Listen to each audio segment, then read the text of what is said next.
Hi, I'm Gordon from Camera Labs, and this is my in-depth review of the Fujifilm X-T4, a high-end mirrorless camera with a 26 megapixel APS-C sensor, 4K 60p video, 15 frames per second bursts, built-in stabilization, and a fully articulated touchscreen. Announced in February 2020, it comes roughly a year and a half after the X-T3, and rather than replacing that model, the X-T3 will remain on sale at a lower price. The new X-T4 costs $1,700 or around 1,550 British pounds for the body alone, making it around 200 to 300 more expensive than the earlier X-T3. Place the X-T4 alongside the X-T3 and it's clear to see how the new camera on the left shares the design aesthetic of its predecessor on the right, rather than the XH1. Indeed, at first glance, the X-T4 appears to be a slightly thicker version with essentially the same styling and controls. The X-T4 is actually the same height as the X-T3 and only 2mm wider. The biggest size difference is the thickness, with the body working out about 2.5mm thicker at the thinnest point and about 5mm thicker around the grip. In terms of weight, at 607 grams including battery, it's 68 grams heavier than the X-T3. Now, in your hands, it definitely feels a little chunkier and heavier, but crucially not by too much, while still retaining the compact charm of its predecessor. Plus, the slightly bigger grip allows for a more comfortable hold, and suffice it to say the new model remains weather sealed. The increase in size and weight is mostly down to the addition of built-in stabilization and a more powerful battery, much more about which in just a moment, but first let's take a closer look at some of the control differences. From the top, the X-T4 looks reassuringly familiar to fans of earlier models in the XT series. On the upper left side, there's a lockable dial for their ISO sensitivity with a collar around the base for adjusting the drive mode. Note that the movie mode now has its own switch. Meanwhile, on the right side is the lockable shutter speed dial, manually selectable from 1 second to 8,000th of a second, with the T option for accessing the full range. There's still a collar around the base, but rather than adjusting the metering mode, it now simply switches the camera between stills and video, considerately allowing you to maintain different settings and see different menus in each. Fujifilm's gradually understanding the needs of videographers and in particular hybrid shooters with every new model it releases, and the X-T4 is its best yet in this regard. The separation of stills and movie options even extends to the Q menu, with different options presented depending on the mode. This makes the camera much easier and more practical when switching back and forth between photos and video. There's still rear thumb and front finger dials, both of which remain smaller than they need to be in my opinion, but they still provide good feedback and are clickable too. Like earlier models, there's also a shutter button that's threaded for a mechanical cable release and a dedicated exposure compensation dial that's still not lockable. Round the back, I'm pleased Fujifilm's resisted the temptation to remove the cross keys, keeping them as before, in addition to the AF joystick. Meanwhile, the AF on button has been relabeled and slightly enlarged, while the Q button, now in the top right corner, has become sufficiently flush to the surface that you need to make a very conscious effort to press it, perhaps as a reaction to the X-T30's Q button, which proved too easy to accidentally push, at least before it got its firmware update. From the rear, you'll notice the first major difference from earlier models in the series, a fully articulated side hinge screen. For the first time, an XT camera can now face its screen forward, a move that will delight vloggers or anyone who needs to present a camera without a crew to help them. But it's not just about photographing or filming yourself. A fully articulated screen also makes it very easy to compose at high or low angles, whether you're shooting in the landscape or portrait orientation, and while the previous X-T3 screen did allow this to some degree, I personally prefer the complete flexibility here. Of course, it's not to everyone's taste, and some will prefer the quicker action of the previous models, but personally speaking, I'm delighted by the change, both as a photographer and video creator. Oh, before moving on, the screen panel now has 1.62 million dots versus 1.04 on the X-T3, and the details still rotate to remain upright when you're shooting in the portrait orientation. The viewfinder remains essentially the same as before, sharing the same 3.69 million dot OLED panel with 0.75 times magnification and details that again rotate when composing vertically, although the eye cup is now a bit more rigid and Fujifilm's added new boost options to improve low light resolution or frame rate. It would have been nice to have the even more detailed 5 million dot panels of some other flagship bodies, but the X-T4's viewfinder still remains respectable. On the grip side, there's still twin SD memory card slots and both exploit the speed of UHS 2 cards, and I've confirmed in my own test that you can now record backup video to the second card in an identical format, and that works even with 4K up to 400 megabit. The card slot door can also now be removed for easier access in the cage. Fuji fans may notice the slots are now in a line rather than overlapping, which means the earlier 2.5mm remote port of the X-T3 has had to be moved. This remote port is now positioned underneath the 3.5mm microphone input on the left hand side of the body. There's some other changes here compared to the X-T3 with two flaps rather than a single door. Behind one is a Type D micro HDMI port which still offers 10-bit 422 output to an external recorder, and a USB-C port which can be used for charging and power so long as you use a source with power delivery. Here you can see the X-T4 running under normal battery power, and if you look just above the battery icon you can see a plug icon appear when I connect a compatible USB power source, in this case the charger for my 13-inch MacBook Pro. This allows you to keep shooting under USB power. Fuji fans will however notice the 3.5mm headphone jack of the X-T3 is no longer present on this side, but like many recent Fujifilm cameras, the USB-C port can now double as a headphone jack, and the X-T4 is also supplied with a suitable adapter cable which saves you the effort of trying to find one that works. Now, I'd have preferred a dedicated jack on the body, especially as I could use it while also powering the camera over USB, but at least you can still connect headphones. In one of the most welcome, albeit overdue upgrades, the X-T4 is now powered by a new battery, the NPW235 with 2200 mAh capacity that's quoted for 500 shots under SEPA conditions versus around 390 on the X-T3. Again, is chargeable inside the camera over USB, although an optional dual battery charger is also available. In general use, I managed to slightly exceed the quoted life with around 550 shots, all using the mechanical shutter and with IBIS enabled, along with a few minutes of stabilised 4K video too. In terms of video alone, I filmed 3 half-hour clips of 4K 25p with IBIS, with the battery expiring 18 minutes and 40 seconds into the 4th clip. Now the X-T4 did become very warm after the first clip, but only became a little bit hotter as the test proceeded and at no point overheated or became uncomfortable to hold in my own tests. So in total, that's almost 109 minutes of 4K 25p video on a single charge versus 62 minutes of 4K 25p in my test with the earlier X-T3. That's not far off double the recording time, and remember the X-T4 was also using IBIS in my tests. If you desire more power still, there's the optional VG X-T4 grip which houses 2 extra batteries, tripling the overall life to almost 1500 shots.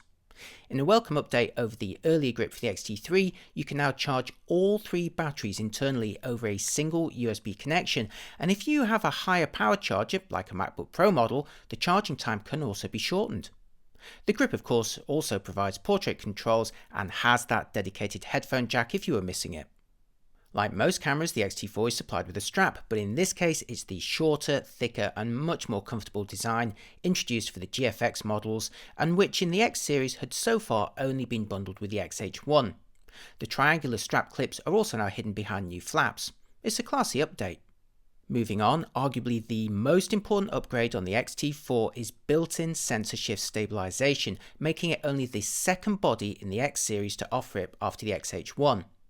It's a 5-axis system offering up to 6.5 stops of compensation with most lenses, reducing to 5 or 6 stops with a handful of exceptions. This makes it more effective than the XH1 with almost every lens, and thanks to the use of magnets rather than coiled springs, Fujifilm's managed to reduce the size and weight of the stabilization unit too.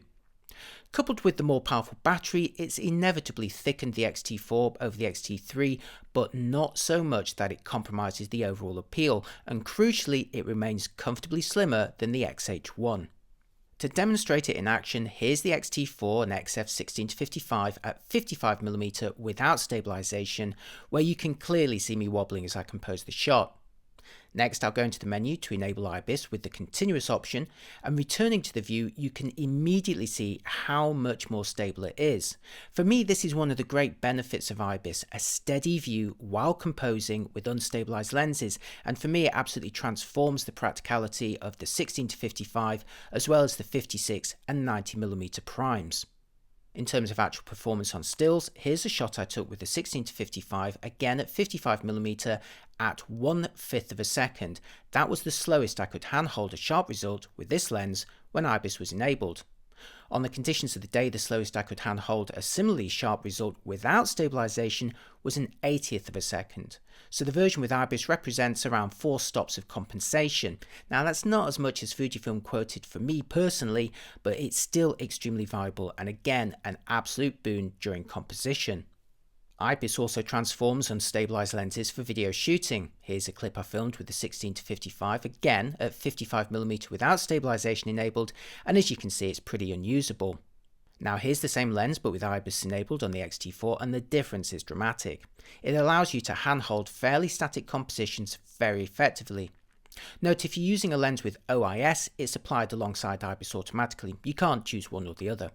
The X-T4 also offers IBIS alongside additional digital stabilization, which you can see in action here. Now, like other digital stabilizers, it incurs a small crop, here at 1.1 times on 1080 up to 60p or 4K up to 30p, or at 1.29 times for 4K at 50 or 60p. I wouldn't say there's any particular benefit in this example, but on the plus side, when I did my resolution test, there was little to no loss of detail when applying digital stabilization. But wait, there's more. The X-T4 now also offers an IS boost mode that's designed to enhance stabilization on mostly static compositions, and here it is with IBIS showing a small improvement over IBIS alone.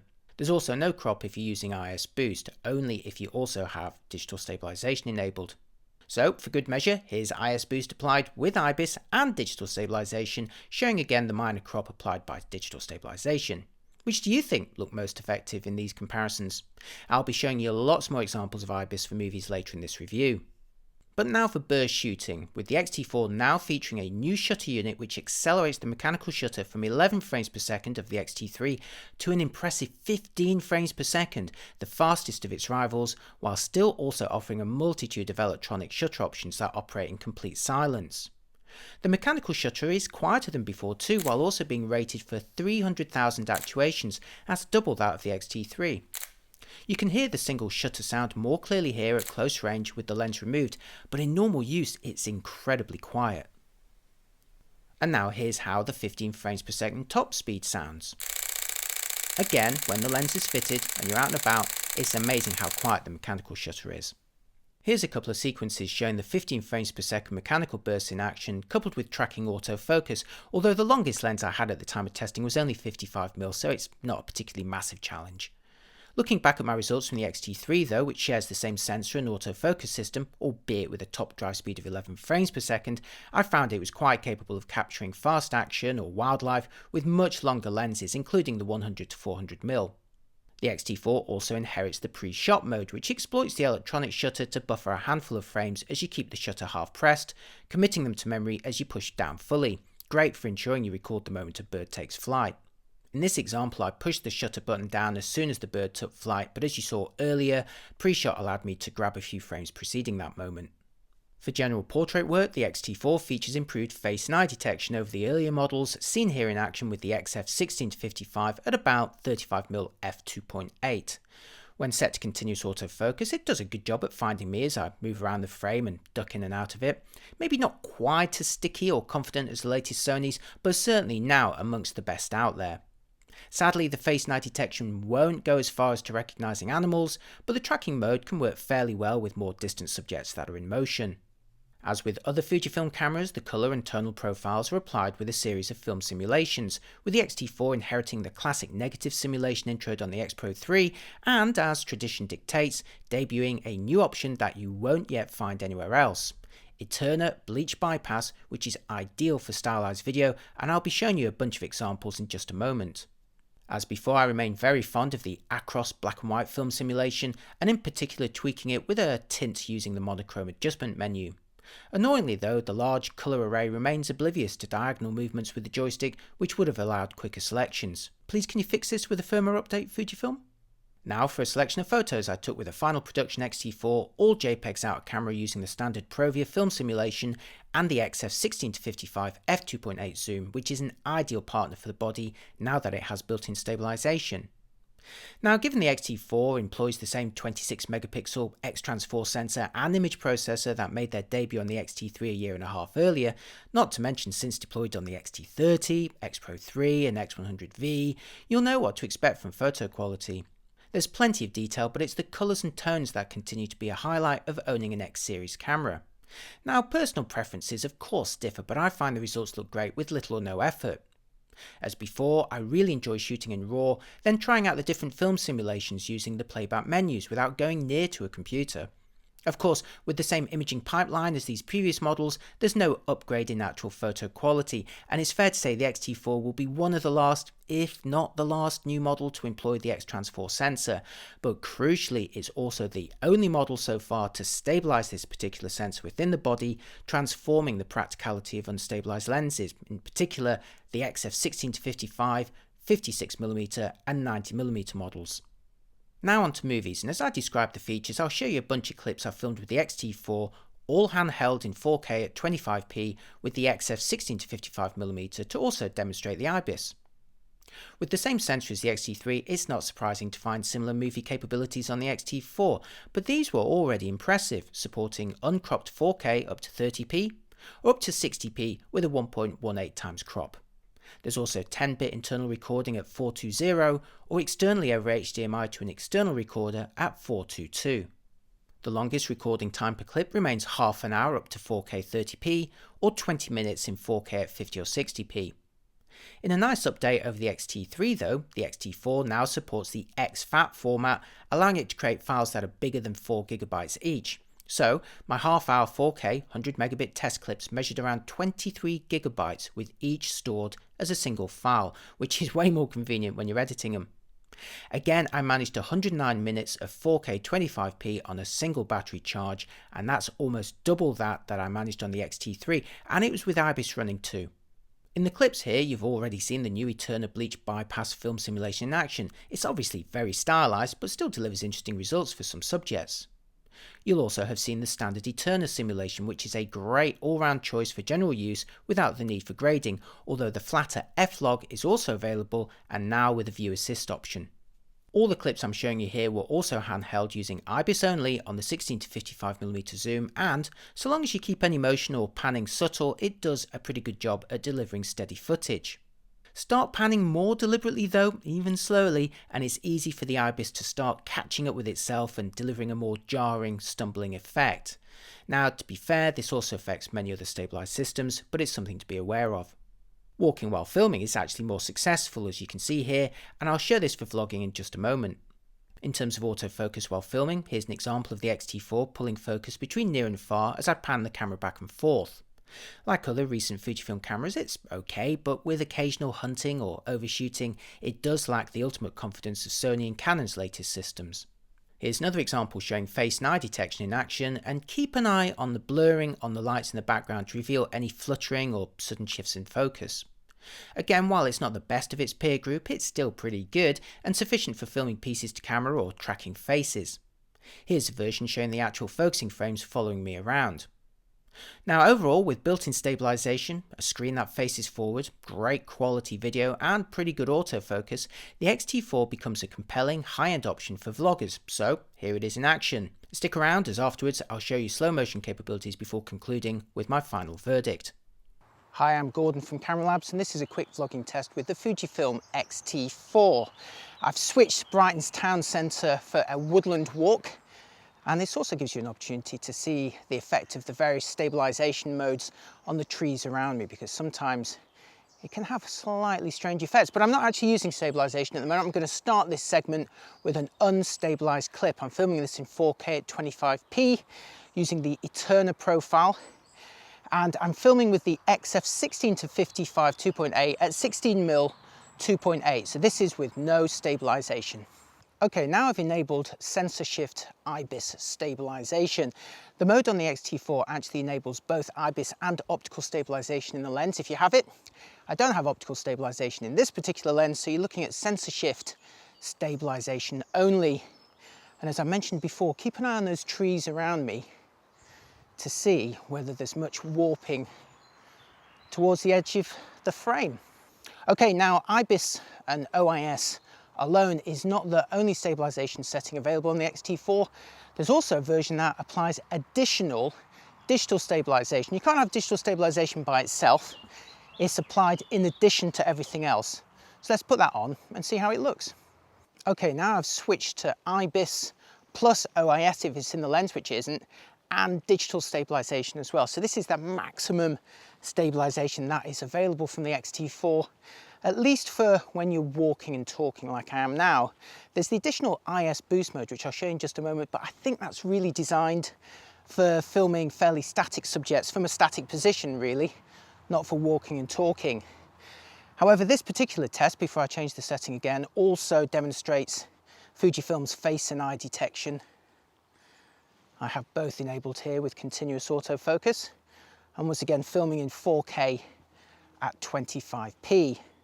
There is higher frame rate available in 4K, but it incurs a crop.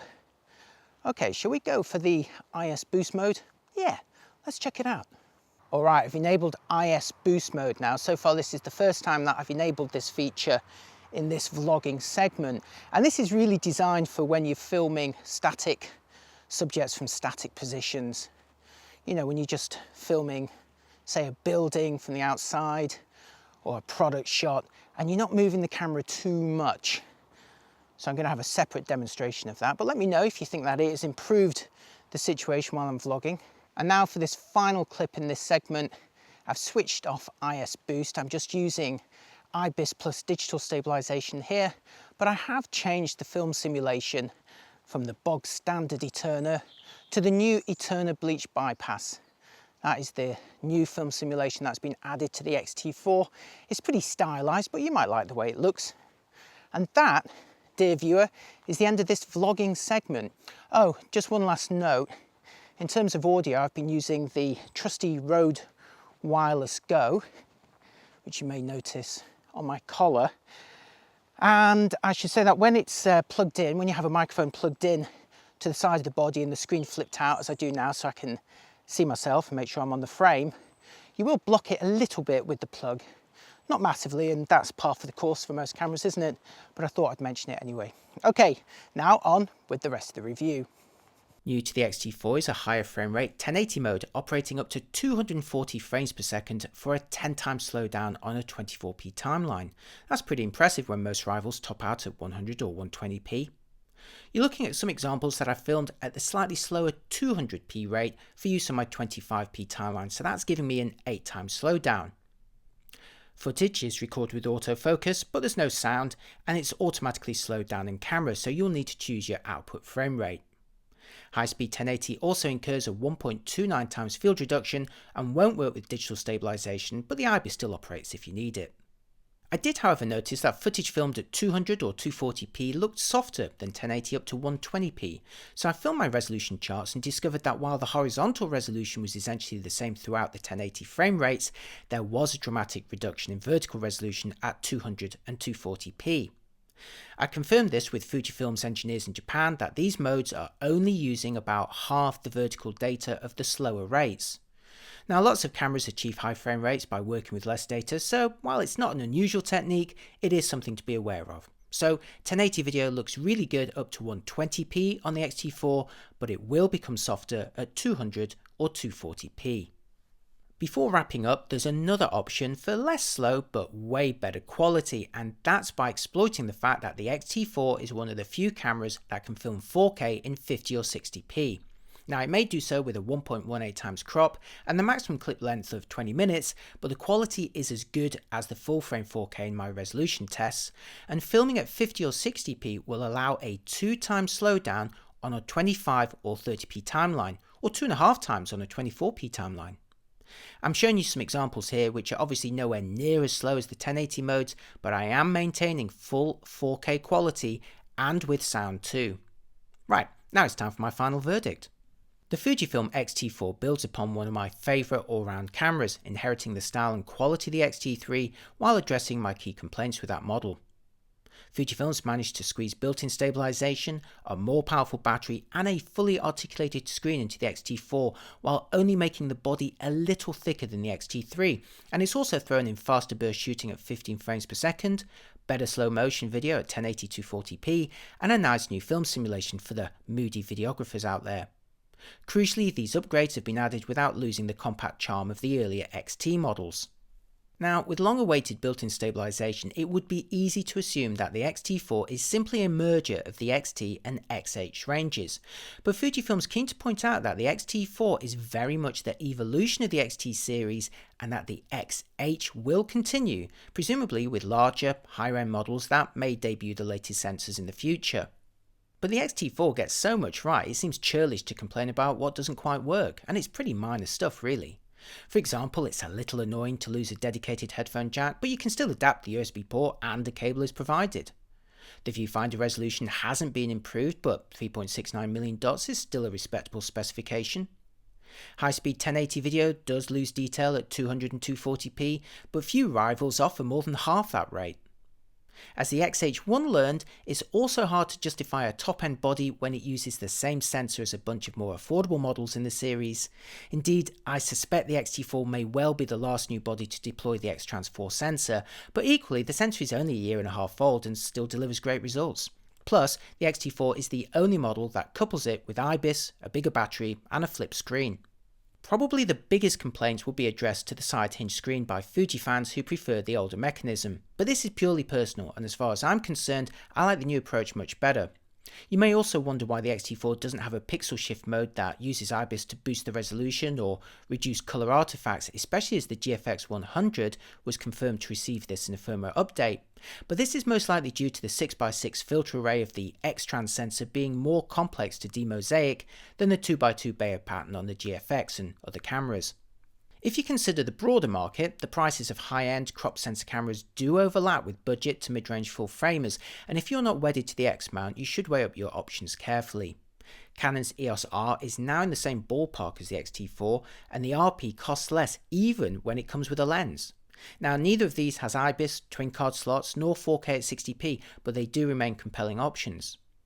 Meanwhile, Nikon's Z6 and Sony's A7 III are both priced a little higher, but still within reach of the X-T4, the latter offering IBIS and twin card slots, albeit still not 4K with 60p or with a fully articulated screen. If you're happy with the cropped sensor though, you should also consider the other high-end flagship models, including the Sony a6600, Olympus EM1 Mark III, Panasonic's G9, and of course Fujifilm's own X-T3, all available cheaper, albeit lacking the complete feature set of the X-T4. Check out my reviews of all of these cameras to find out which one will best suit your needs. A great deal also boils down to how you feel about the style of a camera, both in terms of external design and handling, as well as the images and video it produces, not to mention considering the system as a whole. Personally speaking, I remain very fond of Fujifilm's approach and wouldn't trade a bigger sensor for the overall feature set of the X-T4, at least at this price point. Ultimately, I think Fujifilm's done a great job at enhancing a popular model without compromising its charm, and the X-T4 becomes arguably the best crop sensor camera to date. Phew, that's another big review completed, so thanks for watching to the end. If you found any of it useful, please do like and subscribe as it really helps my channel grow.